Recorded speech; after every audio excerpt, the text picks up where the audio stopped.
ఈరోజు టాపిక్ వచ్చేసి మామిడి తోట. మామిడి తోటలో ఇది పునరస రకం అనమాట. చూస్తున్నా ఈ సైజు మొక్కలు అయితే చేస్తున్నాము. అవి వచ్చేసి గ్రోత్ అయితే ఈ విధంగా వచ్చాయి. ఇంకొంచెం గ్రోత్ రావడానికి కోసం ఈ విధంగా ఎరువు అనేది చేనంతా చల్లేసి ఈ విధంగా దుక్కి చేసి పెట్టేసాము. మొత్తం చేనంతా దుక్కి చేసాము. దుక్కి ఏం చేసామంటే చేలో నీటికి కలిసిపోతుంది. కలిసిన తర్వాత లేటలు చూడండి ఎంత ఫాస్ట్గా అంటే వచ్చాయో, చాలా అంటే చాలా ఫాస్ట్. ఇప్పుడు ఎంత నీట్గా కలిసిందో ఈ విధంగా మొత్తం అసలు లేటలు ఫుల్గా వచ్చేసాయి.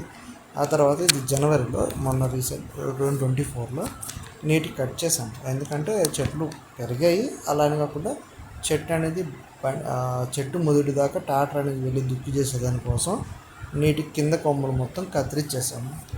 అది ఇంకోటి ఏమంటే కత్తిరిస్తే మన ఒక పునారాస్ ఒక్కదానికి మాత్రం ఏంటంటే నువ్వు ఎక్కడ కట్ చేసినా ఆ స్టెమ్ వచ్చేది కంపల్సరీ పూత అనేది ఖచ్చితంగా వస్తుంది. అలాగే చాలా నీట్గా అయితే ఉంటుంది. అంటే కొత్త లేటలు కదా తొందరగా వస్తుంది అనమాట. ఆకు కూడా చెట్టుకి కొంచెం ఫ్రీ ఉంటుంది.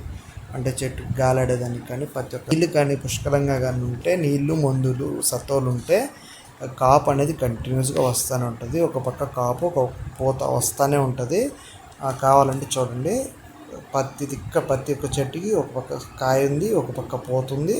ఇదిగోండి చిన్న కాయ నుంచి పెద్ద కాయ వరకు, అంటే పూత మీడియం, స్మాల్, పత్తి హెవీ, పత్తి యొక్క సైజ్ అనేది ఉంటుంది. ఒక పత్తి చెట్టుకి కాండగా ఉంది. పత్తి చెట్టులో చిన్నకాయ వస్తుంది, పెద్దకాయ వస్తుంది, అలానే పోతూ ఉంటుంది. ఇది ఎలా అంటే ఇంకా కాస్తనే ఉంటుంది. ఇప్పుడు జనవరిలో నేను కటింగ్ చేశాను. ఇది వచ్చేసి జూలైకి నేను దీనికి ముందు 2 కటింగ్స్ అయితే అయిపోయినాయి. వస్తూనే ఉంటుంది కటింగ్ మాత్రం. అంటే ఇప్పుడు కాయలు ఉన్నాయి, ప్లస్ పూత వస్తుంది, ప్లస్ దానికి వచ్చే కాయలు ఈ కట్ చేసేలోపు ఇవి ఎలా అంటే కాయ అనేది పండాల్సిన అవసరం లేదు, పచ్చికాయ మనం కోసేస్తాం. సో అందువల్ల ఏమంటే కాయ కొంచెం ముదురుతుంది. ఆ ముదిరింది అన్నాక మనం కటింగ్ చేసుకోవాలి. ఎంత కటింగ్ చేస్తేమో చెట్టుకి భారం తగ్గిపోద్ది. ఆ వరకు వచ్చే పూత వచ్చేసి కొంచెం స్టాండర్డ్ నిలిచి ఈ విధంగా కాయలు అనేది దిగుబడి వస్తుంది. చూడండి, ప్రతి దానికి చూపించిన ప్రతి ఒక్క చెట్టుకి మినిమం ఒక 5 నుంచి 6 కాయలు మినిమం ఉన్నాయి. ఒక ఇక్కడ 10 పైన ఉన్నాయి కూడా ఉన్నాయి. బట్ మినిమం అయితే 3 కాయలకి తగ్గింది ఎక్కడైతే లేదు. ప్రతి చెట్టు నిండా కాసింది, అలానే పోతా ఉంది. చాలా నీట్గా అయితే మాత్రం ఈ తోట ఉంది. అంటే చూసుకోండి, ఇది నీట్గా చూస్తున్నాయి.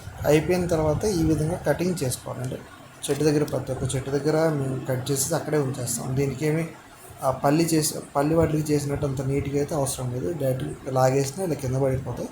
దాని తర్వాత ఇలా ట్రేలకు తీసుకొని ట్రేలన్నీ ఒక దగ్గర ఇలా తెచ్చుకొని గేడింగ్ చేయాలి. అంటే మచ్చలు ఏమైనా ఉంటే సపరేట్ చేసి ఈ విధంగా ట్రక్కు తీసుకొని మార్కెట్కి తీసుకొని వెళ్ళిపోవాలి.